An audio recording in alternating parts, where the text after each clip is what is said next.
Return on experiences is a buzzword these days, and everyone in the corporate world is talking about this and making efforts to improve ROX for the customers and people. In such a scenario, it becomes imperative to explore the true value of experiences of luxurious residential properties. Have you ever wondered why do these homes come equipped with everything from state-of-the-art gyms to lavish spas and breathtaking views? Is one place of living just a property, or is there something more profound at play? Can the place we call home truly impact our performance at work? What is the connection between one's place of living and the elusive concept of return on experience? Today we have the privilege of discussing this fascinating topic with a personality who understands the value of money and experience like no other. A seasoned insurance professional with over 2 decades of experience, Mr. Sumit Rai is the Managing Director and Chief Executive Officer of Edelweiss Tokio Life Insurance. Throughout his years in various leadership roles, Mr. Rai has led and mentored several cross-functional teams, enhancing organizational value and growth.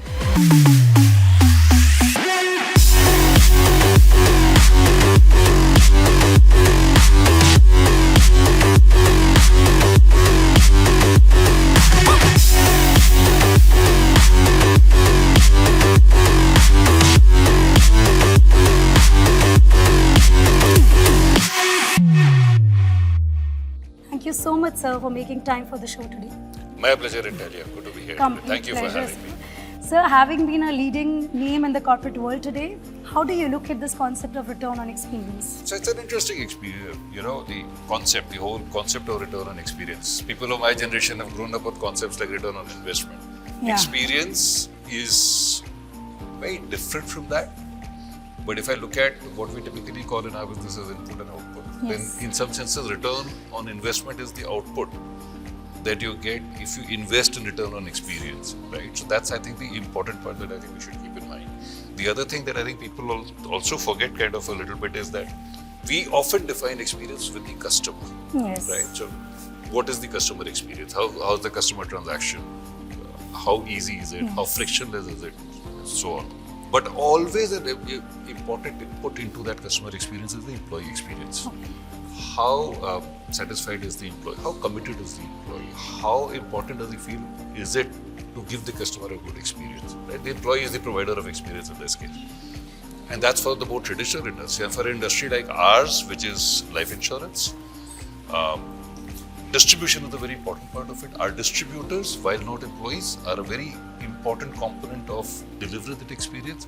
So even the distribution experience, and what we call DX in our business, is very, very important. So how do you create, for example, ease of doing business for the distributor? How do you create appropriate technologies as well as techniques for him to be able to deliver the right experience to the customer is also very, very important.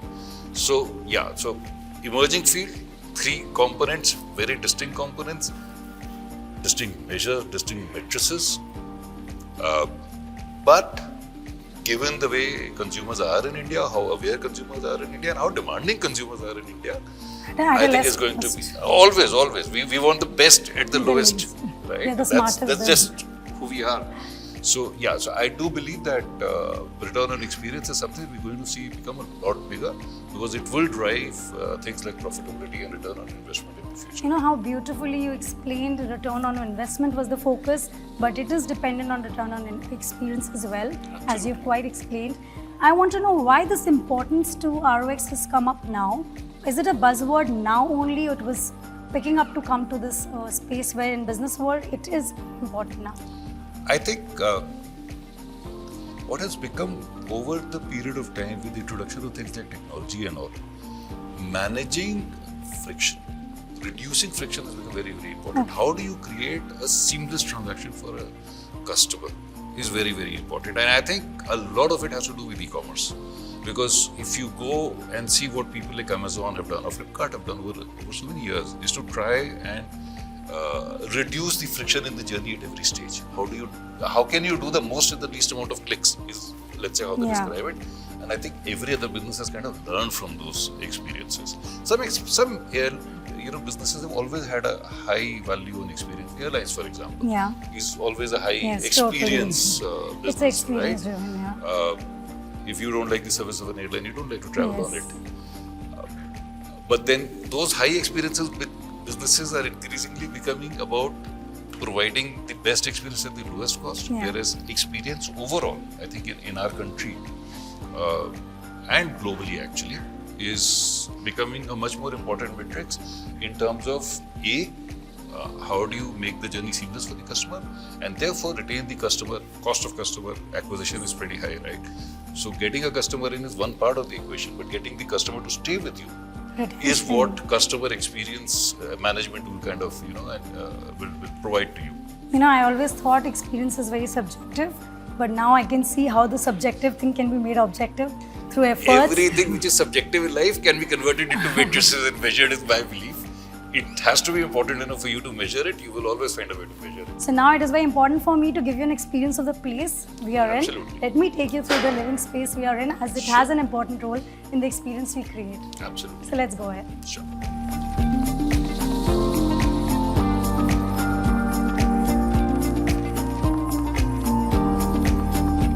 So, living space has a very important role in life, where we spend most of our time. What are the essential things, if you have to tell me, in your living space that you think is a magnet and should be around in the choices you make for a living space?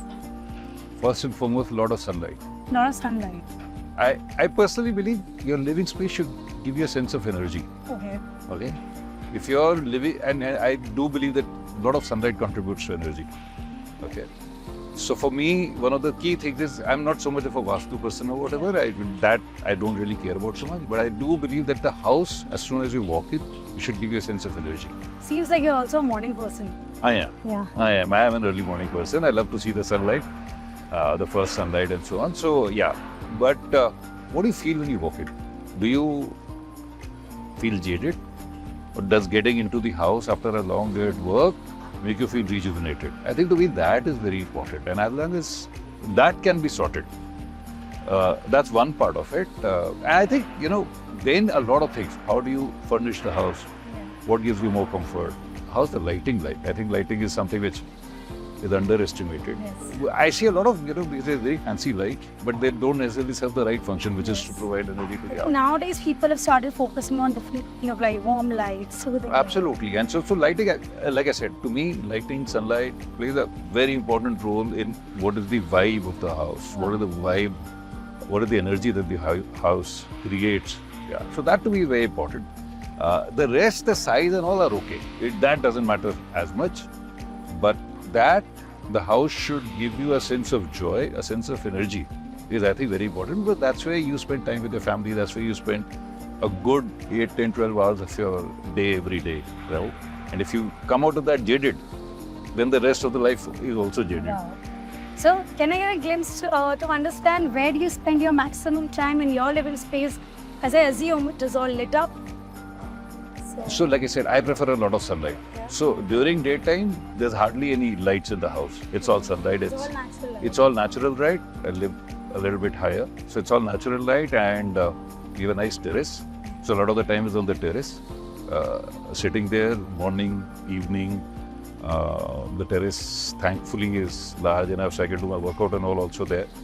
So a lot of my time is in the living room or in the terrace. Yeah. And then the rest of the time is... So I think I can also sense there, you're a very stress-free personality, looks like that. So with the kind of living space experience you were talking about with your choices, how much does it add to your mind space, keeping you stress-free as you appear? How does this work for you? See, my belief is stress is a part of your life. Okay. You are not going to be able to get away from stress. I think the answer lies in saying, how do you manage the stress? How do you manage? Right. But that, I think, is the important part. And like you were saying, I think a good living space helps in managing that stress. Like I said, if your house gives you a certain sense of energy, a certain sense of peace, a certain sense of calm, I think it helps you to manage that. I don't know, the way I see it, I try and pack my stress at work. Once I leave work, I try and not think about work too much and stay away from it. It's not always possible, not humanly possible all the time. You can't live your life in drawers like that. Yet, this is the work drawer and this is the life drawer. It doesn't really happen. Yeah, but you have to make an effort at it. I think over a period of time, if you practice, you can get a little bit better at it. Here I want to understand, being a corporate leader, the word leader comes in play. how can we understand managing stress in the way you're explaining? Because the leader's always on the front foot, taking the entire workforce ahead. So, like I said, I think to me, one of the cardinal principles is knowing what is it that I control and what I don't control. Okay. So you're very clear on your If thoughts. I can take stress about what I control, right? Okay. Because I can make a difference to that. What I can't control, I try not to take too much stress about it. You have a let go attitude towards it. Yeah, if it is not something that I'm able to influence or control beyond a point of time or beyond a point of effort, it's okay. It's better to let go and focus on the thing that you can control, at least get those that you can control in order. Hopefully the others will follow, is the way I look at it. But in order to manage your workforce, to get the real satisfaction, do you really have to work hard there, or this technique works good over there as well to get the best of them? Make sure I they think are stressful. with people it's very different. And very often I think managing stress at workplace becomes a lot about what I think are some superficial things, where yoga kara do, and you do all of these, do fun at work activity and all. But The I do. HR activities they do. So there's nothing wrong with those. But I do believe that the core at work is always work. How do you create an environment in which people can do their work successfully and get the fulfillment out of their work? You know, if at the end of the day you feel you did a good day's work, you were able to do something today, you were able to contribute something today, I don't think anything gives anybody more joy. My fundamental belief in life is nobody wants to fail. Everybody wants to succeed, right? I haven't met anybody who wanted to fail, right? If people can succeed, then they feel happy. If people can succeed, then there's joy and there is lesser stress. So how do you enable people to succeed at your job? Whether it's through training, on job, and all of that is, I think, important. And if they're doing well at their work, I think the other things, the fun at work and everything else that we do at work, like I said, they're all important. That element then adds on to managing the stress better. But if you're not succeeding at your work, how can you be stress-free? No matter what, I can't go play cricket and become stress-free if I'm not doing well at work, right? So you're saying return on experience even at a workplace for your workforce is not limited to only the activities that can be done to make them superficially feel stress-free, but a lot has to do with My fundamental belief in life is teach people to do their job well. If they do their job well, they will experience joy out of it. And that joy does more to manage stress than anything else. Wow.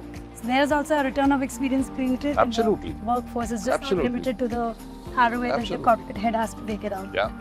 Thank you so much for taking us through that. Now I want to understand a little more on the insurance space and how you run the business to get that experience. Okay.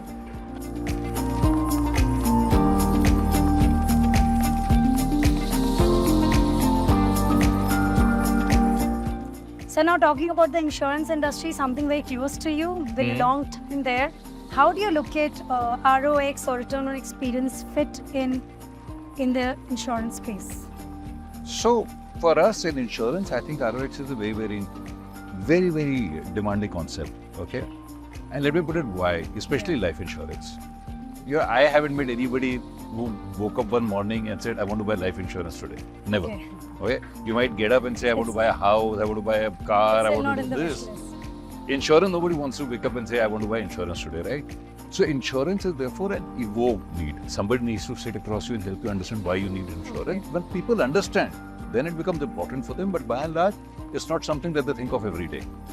So experience in our business is essentially about three pillars. Okay. The first pillar is processes.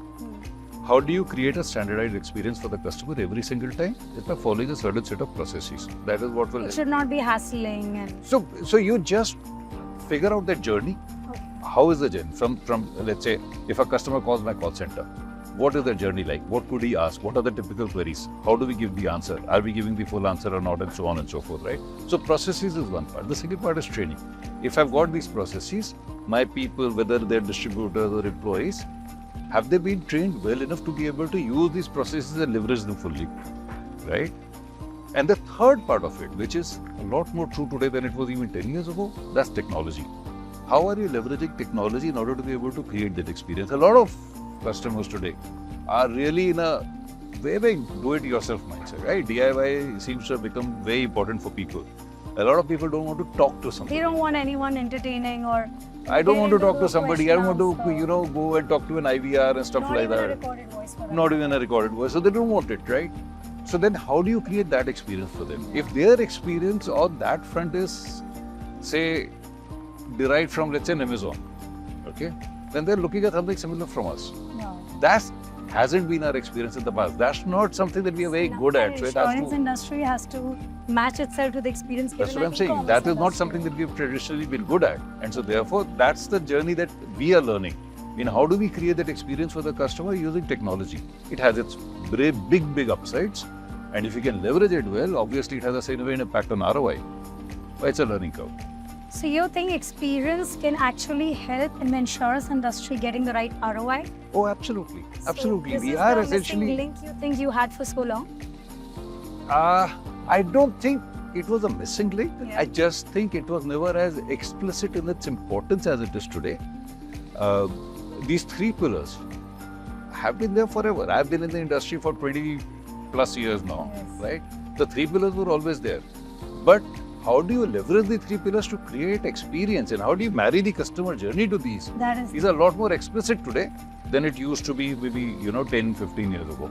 So now I want to understand, because you're a business person, a corporate leader. So let us experience the business center here and continue our conversation. All right. Understand more. Absolutely.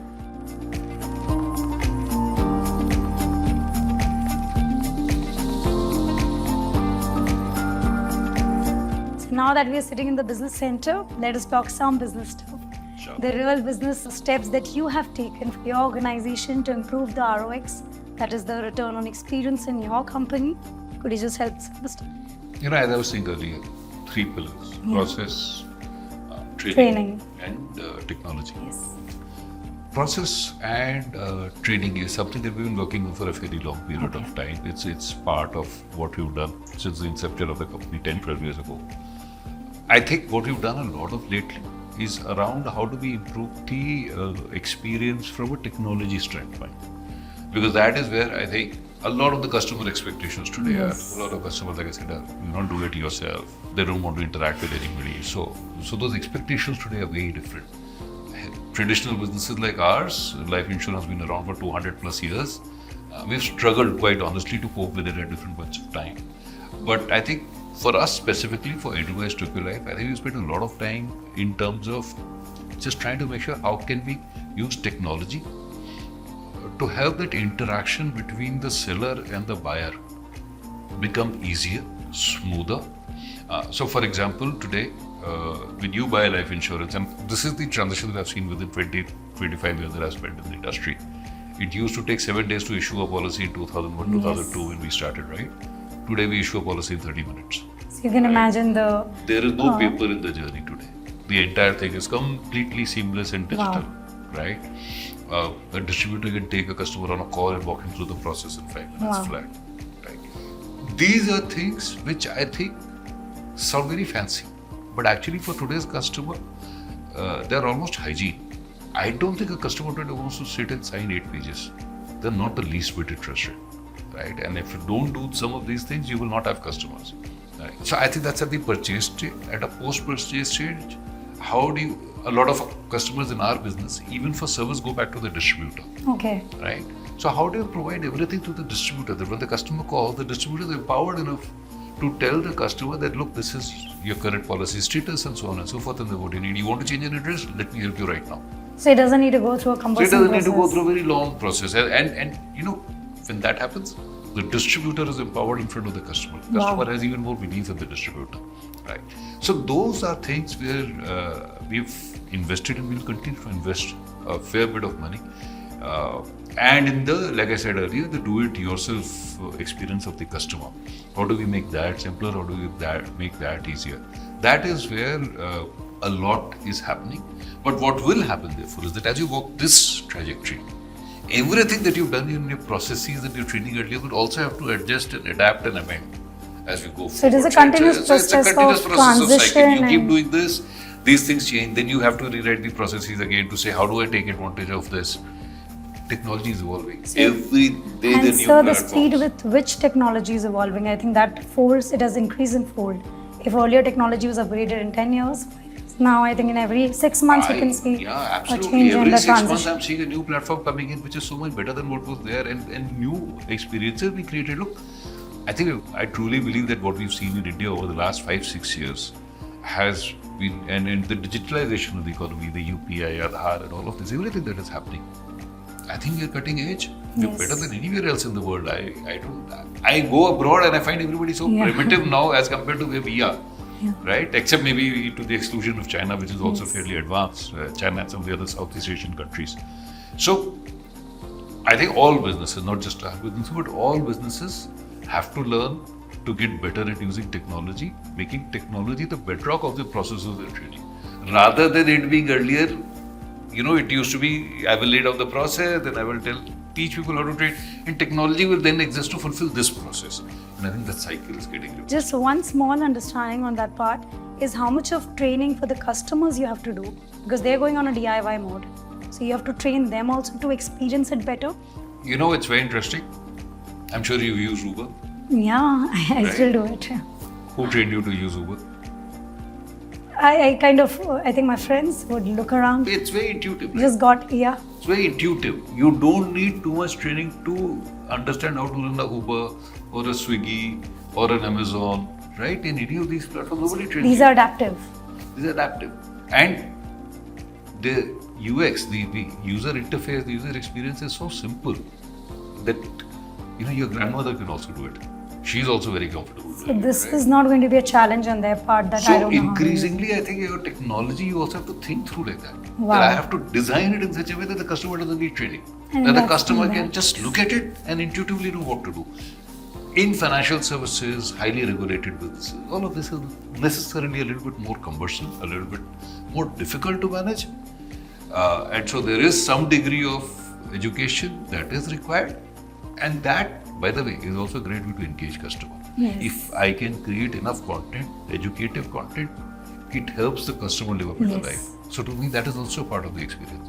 So that is experiential I suspect awareness. where we'll end up going next. So now that we're sitting in the business center, how do you find a correlation between your, living space, whether your living space at your home or your workplace, has a direct or a correlated impact on your productivity? Personally, That's also a- share an anecdote if you have. That's an interesting one. And I think it changes from city to city. is Okay. my realization, right? So when you are, for example, in Bombay, Yeah. right? It matters whether you're on the central line or the harbour Okay. line. Where are your employees coming from? If your Yeah. if your employees are on a particular line, then you plan your office accordingly. Yes. Do you provide pickup from the station and so on and so forth, right? So those things become important, and those are part of what is the employee experience. True. In getting to the right? workplace and Absolutely. In how their getting to mood the stays workplace. intact. How comfortable is it to get to the workplace Yes. and to get back to work, right? So that I think is extremely important. But if you are in, say, a place like Delhi, the central line and the harbour line gets Yeah. replaced with the metro stations and so on. The connectivity is good. Connectivity is very important. Increasingly, people live further and further away from office. Yes. Very few people actually have the luxury of being able to stay close to office, right? I think the other thing that is happening is, and it is still fully to play out, is how hybrid work evolves, Yes. right? So how many days are you going to be in office? How many days are you going to work? I think one of the big things that COVID has done is broken this myth that you only need to be in office in order to be able to work. But it has downsides in terms of employee connectivity, innovation and stuff like that. I think those things suffer. How do you find that balance is going to be the other big thing that will define what work experience will look like for people. At the end of the day, I strongly believe that work is not just transaction. Work is about belonging. You personally work best when you feel you belong to a place, when that place gives you that little bit of charge of saying, That energy, that vibe. yeah. And you don't belong if you don't really know your colleagues. Yeah, you don't belong if you don't know what the organization stands for. And to get some of that, you have to come to office. True. Culture is very hard to transmit over Teams or Zoom. Right? Culture is what you feel in interaction with people. Yes. And also, I think we are in a phase where we are evolving. I think we are discovering new rhythms of working. There's this entire battle about come to office, 5 days a week, and so on and so forth, versus hybrid, versus Yes. work from home. I think all of these will coexist, and different businesses, I think, will use them differently depending on their need. Because look, even pre-COVID, there were businesses which had no offices. There were businesses where people were spread across the world. 30 people with this, each person in a different country, but all working together. So I think it depends on the nature of the business and how you do. All of that will be very interesting to watch. I think the next 5, 7, 10 years are going to be very interesting. But before I let you go, one last very personal question. How much of the living space has an impact on your mood, your productivity, your contribution to your work, even though you love your work? But does that really play with you even today? I do believe that your home's environment is very, very important. Yeah. Your home environment is what gives you the energy every day to then go at work and be super efficient and super energetic at work. So it starts from the living space at home and then... I think it's all a continuum. I don't think you can define between... You cannot combat it. This is house and this is work and all. Great work happens and all of this is a continuum and you're just moving seamlessly from one to the other. Thank you so much, Mr. Rai. It was not just insightful, enriching, but very inspiring. I have been inspired through the conversation with you. Your aura, personality is the living space for me right now. So thank you for extending that to me. And thank you so much for your time. Thank you so much. It's a pleasure. Thank you for having me. Thank you so much for making this show.